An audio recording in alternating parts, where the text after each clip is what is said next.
మహిమా ప్రభావములు గల మా యేసు ప్రభువా, నీ యొక్క గొప్ప ప్రభావమును బట్టి, బలమును బట్టి నన్నును మమ్ములందరినీ కూడా సాతాను బంధకాల నుండి విడిపించావు. పాపపు బంధకాలతో బంధింపబడిన మమ్ములను తండ్రి మీ పాదముల చెంత మొరపెట్టగా, మీరు కల్వరిలో కార్చిన ప్రశస్తమైన రక్తముతో మమ్ములందరినీ కూడా కడిగి శుద్ధీకరించారు. తండ్రి, మీ శుద్ధీకరణ నిమిత్తమై వేలాది వేల స్తోత్రాలు, స్తుతులు చెల్లించుకుంటున్నాను. తండ్రి, కనికిరాన్ని చూపెట్టండి. ఈ ఉదయకాలం వాక్యం వింటున్న ప్రతి బిడ్డ కూడా నీ బాహుబలము చేత సాతాను కట్ల నుండి విడిపించబడి, బిడ్డలు మీ రక్తంతో కడగబడి పరిశుద్ధపరచబడు రీతిగా కృప చూపెట్టండి. మీరెంతైనా నమ్మదగిన దేవుడు తండ్రి. దయచేసి ప్రతి బిడ్డను మీరు కనికరించండి. ఎంతోమంది బిడ్డలు ఎలాగ ప్రార్థించాలనో, నీ వాక్య ప్రకారంగా ఎలాగ జీవించాలనో, మిమ్మల్ని ఏ రీతిగా ప్రార్థించాలి, ఇలాంటివేవీ తెలియవు ప్రభా. దయచేసి ఆ బిడ్డలపైన మీరు కనికరం చూపెట్టి, వారి అమాయకత్వాన్ని బట్టి మీరే కృప చూపెట్టుమని ప్రార్థిస్తున్నాను. మీరే మహిమ పొందుకొనమని యేసు ప్రభుల వారి నామంలో ప్రార్థన చేసి వేడుకుంటున్నాను తండ్రి.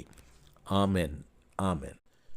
డిసెంబర్ మాసం 10వ తారీఖు 2025 సంవత్సరం బుధవారం.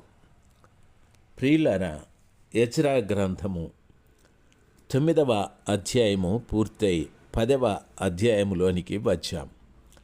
వాక్యం వింటున్న ప్రతి బిడ్డ కూడా జాగ్రత్తగా వాక్యాన్ని వినాలని నా మనవి. ఎజ్రా ఏడ్చుచు దేవుని మందిరం ఎదుట సాష్టాంగపడుచు పాపమును ఒప్పుకొని ప్రార్థన చేశాడు.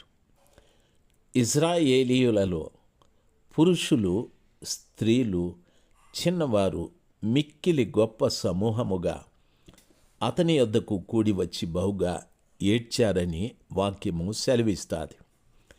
వింటున్న దైవ జనాంగమా, ఎజ్రా ఏడ్చుచు దేవుని మందిరం ఎదుట సాష్టాంగపడి పాపాన్ని ఒప్పుకొని ప్రార్థన చేస్తూ ఉన్నాడు. ఎజ్రా ఎంత గొప్పవాడో ఆలోచించాలి.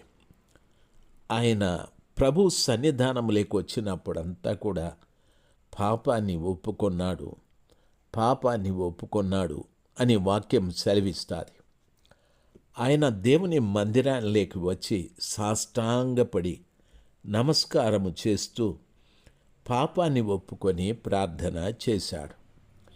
మనము మందిరానికి వెళ్ళేటప్పుడు ఏ ఉద్దేశంతో వెళుతున్నామో ఆలోచించండి. పాటలు పాడాలన్నా, లేక ప్రసంగం వినాలన్నా, లేక ప్రార్థన చేయాలన్నా, లేక మన అవసరాలు ఏదైనా చెప్పుకోవాలన్నా, దేని కొరకు మనం మందిరానికి వెళుతున్నామో ఆలోచించాలి. యథార్థంగా అనేక పర్యాయాలు మన జీవితాల్లో మందిరానికి వెళ్ళేటప్పుడు ఒక్కటి మనం ఆలోచించాలి.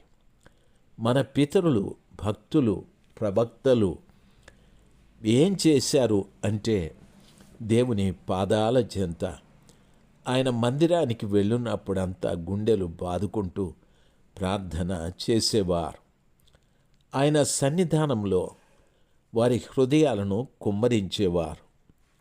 సమూయేలు ప్రవక్త కూడా ఈ రీతిగా చెప్పాడు, దయచేసి మీరందరూ షిలోహుకు రండి, మీ కొరకు నేను ప్రార్థన చేస్తాను అని చెప్పాడు. ప్రజలందరూ షిలోహుకు వచ్చి ఆయన ప్రభు పాదాల చెంత కన్నీరు కార్చారు. ప్రవక్త ఆ రీతిగా ఆనాటి ప్రజలకు నేర్పించాడు. యాకోబు కూడా యబ్బోకు రేవు దగ్గర తన హృదయాన్ని కుమ్మరించాడు. 1 గంట, అరగంట కాదు, రాత్రంతా పోరాడాడు. రాత్రంతా కూడా ఎన్నో అంశాల కొరకు కాదు, ఒకే అంశం, నన్ను ఆశీర్వదించు అనని ప్రభువుతో పెనుగులాడుతూ ఉన్నాడు, రోదిస్తూ ఉన్నాడు. గుండె పిండబడుతూ ఉంది. ఆయన ఎట్లా పెనుగులాడాడో ప్రభుతో తెలియదు.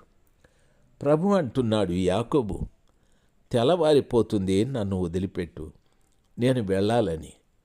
నన్ను ఆశీర్వదిస్తే కానీ నేను మిమ్మల్ని వెళ్ళనివ్వనని చెప్పాడు. ప్రియులారా, గమనించాలి. ఈ రోజున ప్రభు పిల్లలైన మనకు ఆ పట్టుదల అవసరం. మనం ప్రార్థించేటప్పుడు ఎంతో సులభంగా ప్రార్థిస్తాం. ప్రభువు ప్రార్థించేటప్పుడు చూడండి, ఆయన ముఖం మీద చెమట రక్తముగా మారునంతగా వేదన పడుతూ ప్రార్థన చేశాడు తండ్రికి. ప్రభుల వారు ప్రార్థించేటప్పుడు చూడండి, ఇంకా చీకటి ఉండగానే ఆయన లేచి, పెందలకడనే లేచి ఆయన వెళ్ళి ఆ సముద్ర తీరాలు, కొండ ప్రాంతాలలోకి వెళ్ళి ఆయన కన్నీళ్లతో మొరపెట్టేవాడు తండ్రికి. తండ్రి, పలానా గ్రామానికి వెళుతున్నానయ్యా, ఆ గ్రామంలో మీరు అద్భుతాలు చేయండి అయ్యా, ఆ గ్రామంలో మీరు గొప్ప కార్యాలు చేయండి అయ్యా, ఆ గ్రామంలో నీ నామాన్ని నేను మహిమపరచాలి అని గ్రామానికి వెళితే ఎందరో దయ్యములు పట్టిన వారు విడుదల పొందేవారు, రకరకాల రోగులు స్వస్థపరచబడేవారు. ఆయన బోధ వినటానికి తండోపతండాలుగా ప్రజలు వచ్చేవారు. ప్రభుల వారు పరలోక రాజ్యమును గూర్చిన చక్కటి హితవులను ప్రజలకు ఉపమానాల రీతిలో బోధిస్తూ వచ్చాడు. ప్రతి వారికి అర్థమవు రీతిగా చక్కటి బోధలు ప్రభు చేస్తూ వచ్చాడు. ఎంత మంచి దేవుడు నా తండ్రి, నా యేసయ్య! దయచేసి గమనించాలి, ఆ గొప్ప దేవుని యొక్క మహాకనికరం ఎంతో గొప్పది. ఈరోజున మనము ఆలోచించవలసిన సమాచారం, ప్రియులారా, ఆయన సాష్టాంగపడి దేవుని మందిరం ఎదుట ఏడుస్తూ ఆయన పాపమును ఒప్పుకొని ప్రార్థన చేశాడు.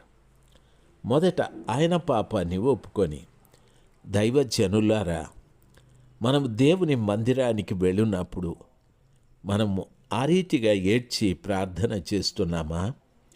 మన పాపాన్ని ఒప్పుకొని ప్రార్థన చేస్తున్నామా? ఏడుస్తూ ప్రలాపిస్తున్నామా? ఆలోచన చేయాలి. ఆ రీతిగా మన పాపాలు ఒప్పుకొని ప్రార్థించని పక్షాన మన చుట్టూ ఉన్న ప్రజలు మన దగ్గరికి వచ్చి ఎందుకు ఏడుస్తారు చెప్పండి? దయచేసి చాలా పర్యాయాలు దైవ సేవకులు రకరకాలుగా వేదికల మీద చేష్టలు చేస్తూ ఉంటారు. వారి మాటలు కొన్ని వ్యంగ్యంగా ఉంటాయి. వారి మాటలు కొన్ని ఏదో నవ్వుతూ ఉంటాయి.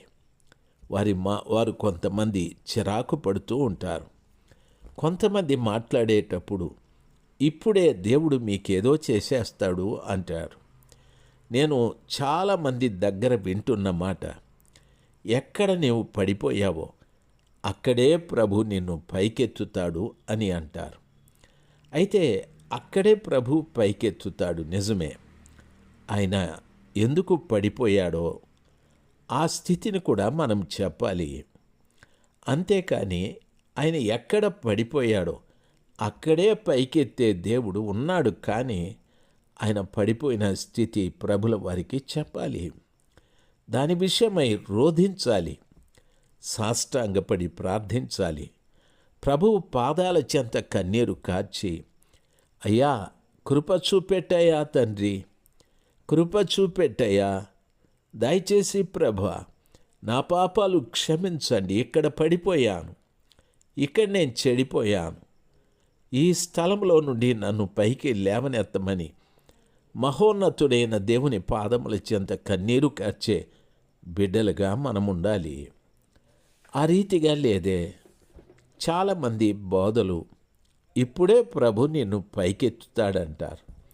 దయచేసి గమనించాలి, ప్రజలు అమాయకుల పాపం నిజమేనేమోనని ప్రభా నన్ను లేపండి, నన్ను బాగు చేయండి, నాకు అభివృద్ధి దయచేయండి, నాకు ఆరోగ్యం దయచేయండి, నేను పడిపోయాను, చెడిపోయాను, నన్ను బాగు చేయండి అంటారు. పశ్చాత్తాపపడేది లేదు. ఎజ్రా చూడండి, దేవుని మందిరానికి వెళ్ళినప్పుడు సాష్టాంగపడి ఏడ్చుచూ ప్రార్థన చేస్తున్నాడు. ఏమనో తెలుసా? తన పాపమును ఒప్పుకొని, ఎజ్రా గారిని అడుగుదాం, ఎన్ని పర్యాయాలు నీవు నీ పాపాన్ని ఒప్పుకునేది అంటే, ఎజ్రా గారు మనకు చెప్పే మాట, నేను బ్రతికినంత కాలం ప్రతిరోజు నేనెప్పుడు ఆయన సన్నిధానంలో మోకరించిన అప్పుడంతా నా పాపాన్ని ఒప్పుకుంటాను, నా పాపాన్ని ఒప్పుకుంటాను. ఎందుకంటే ఈ శరీరము పాప సంబంధమైనది. ఎన్నో ఈ శరీరంలో ఉన్నాయి. దయచేసి దీన్ని జయించలేకపోతున్నాను. కాబట్టి లోకాన్ని జయించలేకపోతున్నాను, పాపాన్ని జయించలేకపోతున్నాను. ఇటువంటి బలహీనుడైన నేను ప్రభు ఎదుట నిలబడినప్పుడు పాపాన్ని ఒప్పుకొనకపోతే ఎలాగా అనేటటువంటి ఆలోచన నీకు నాకు కలగాలి. ఆ గొప్ప ఆలోచన ప్రతి బిడ్డలో కలిగి ఆయన పవిత్రమైన పాదాల చెంత కన్నీరు కార్చేవారుగా మనం ఉండాలి. ఆ రీతిగా చేస్తే ఆ తర్వాత జరుగు కార్యక్రమం మరొక్క రీతిగా ఉంటుంది. మొదటి వచనములోనే ఉన్న ఆమెన్.